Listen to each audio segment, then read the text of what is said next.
Our story today is called Hansel and Gretel. Once upon a time, a brother and sister named Hansel and Gretel lived in a hut in the woods with their father. Their father was a poor woodcutter. His wife, their mother, had died when the two children were very young. Their father thought he would not be lonely anymore when he finally remarried.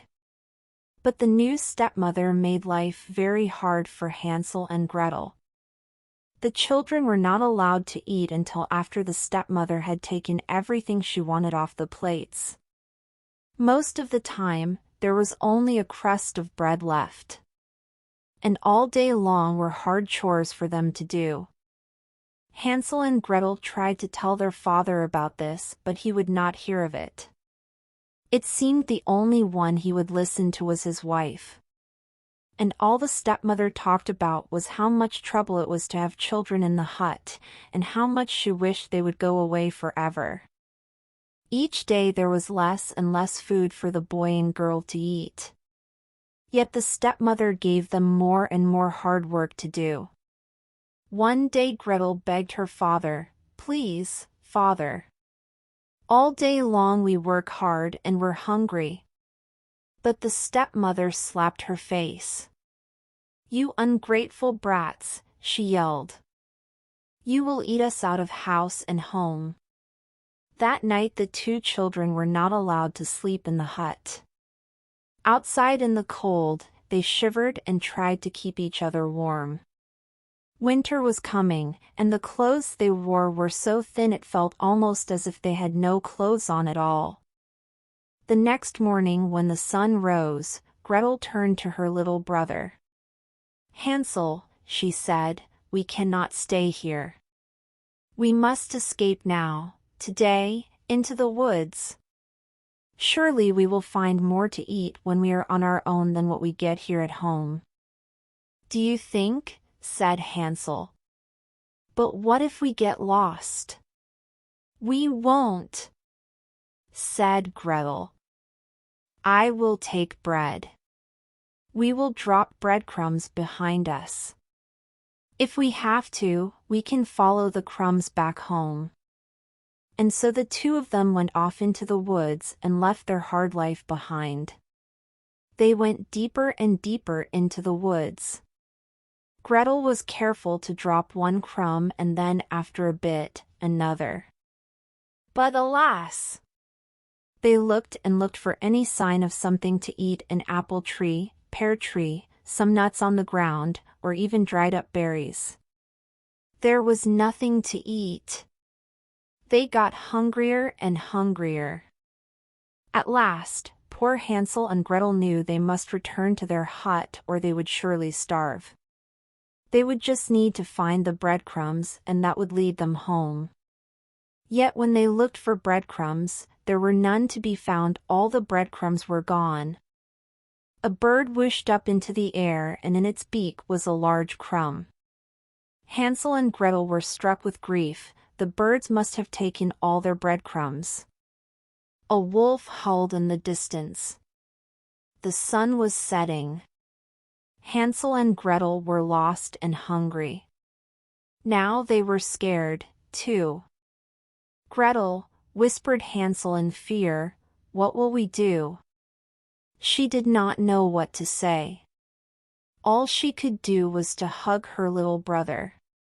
Each minute it was getting darker and darker. Again, a wolf howled in the distance. All of a sudden, Gretel saw a small light shining far away. Could it be someone's hut this deep in the woods? "We must find out," cried Gretel. "Maybe whoever lives there is kind and will take us in." The two children sped as fast as they could to the light. When they got closer, they could not believe their eyes. If you can imagine, from top to bottom the hut was made all of candy.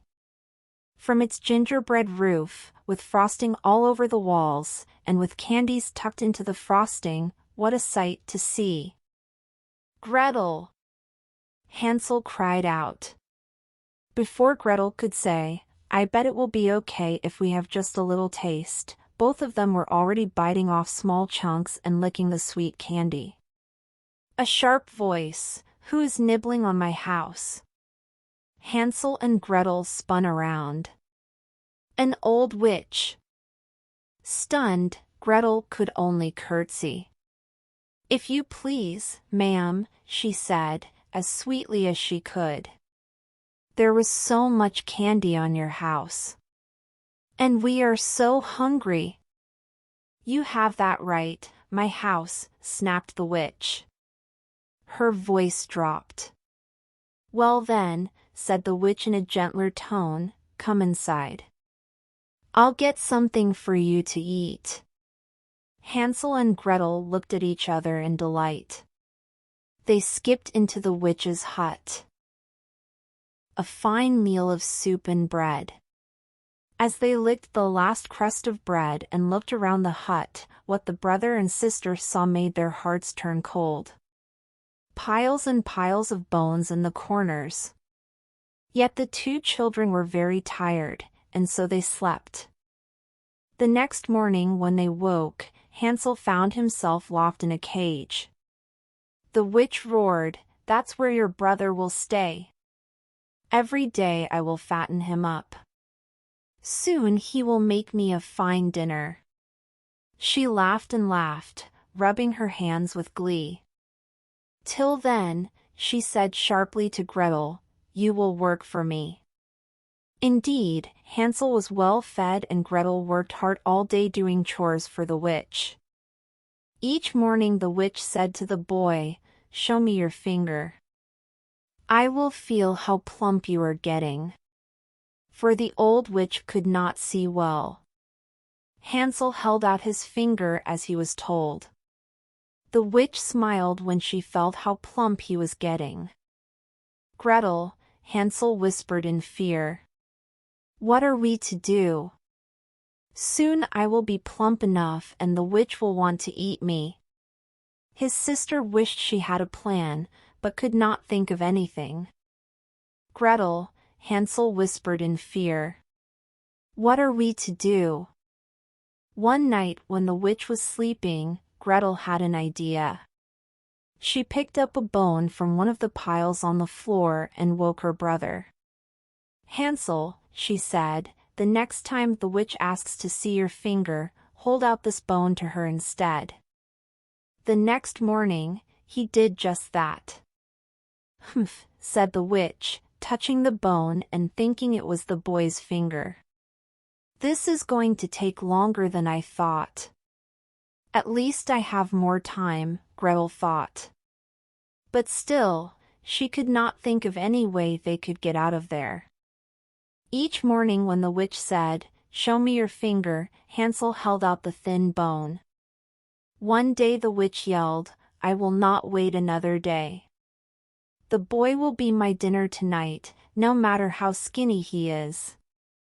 The witch ordered Gretel to start the fire in the oven at once. She must get it very hot. Gretel worked as slowly as she could. Why was the witch looking at her with such a sly smile? "Be a dear," said the witch with a slow grin. "Go inside the oven, won't you? Tell me if it is hot enough." Gretel's heart skipped a beat. If she did that, the witch could push her inside and she would eat them both. She looked down. "I am not sure how to tell." "Go inside the oven, won't you?" "Nonsense," said the witch. "Nothing could be easier. Just go in." Said Gretel slowly, "Please show me first." "Stupid girl," snapped the witch. Mumbling and grumbling, she stepped in the oven. The moment the witch was inside, Gretel quickly slammed the door. "Gretel!" Hansel cried out. "You saved us." The sister tried to think fast. "Where is that key to your cage?" She looked and looked. At last she found it at the bottom of a vase. She freed her brother from the cage right away. Then she went back to that vase. For what had she felt under the key? Why, the vase had precious jewels inside. Then she went back to that vase. With their pockets filled with the jewels, they ran outside as fast as they could. In the daylight they soon found a small path and followed it. It led to a wider path, and that path led to a road. They waited by the roadside hoping someone would ride by. When a horseman trotted up, Hansel and Gretel waved their hands. When the horseman stopped, the children offered one of the small jewels, and the horseman was happy to give them a ride home. When the brother and sister opened the door to their home, their father was wild with joy to see them. He had worried and looked for them night and day since they had vanished. They learned their stepmother died very soon after they left. For many years to come, Hansel and Gretel lived very happily with their father in the hut in the woods.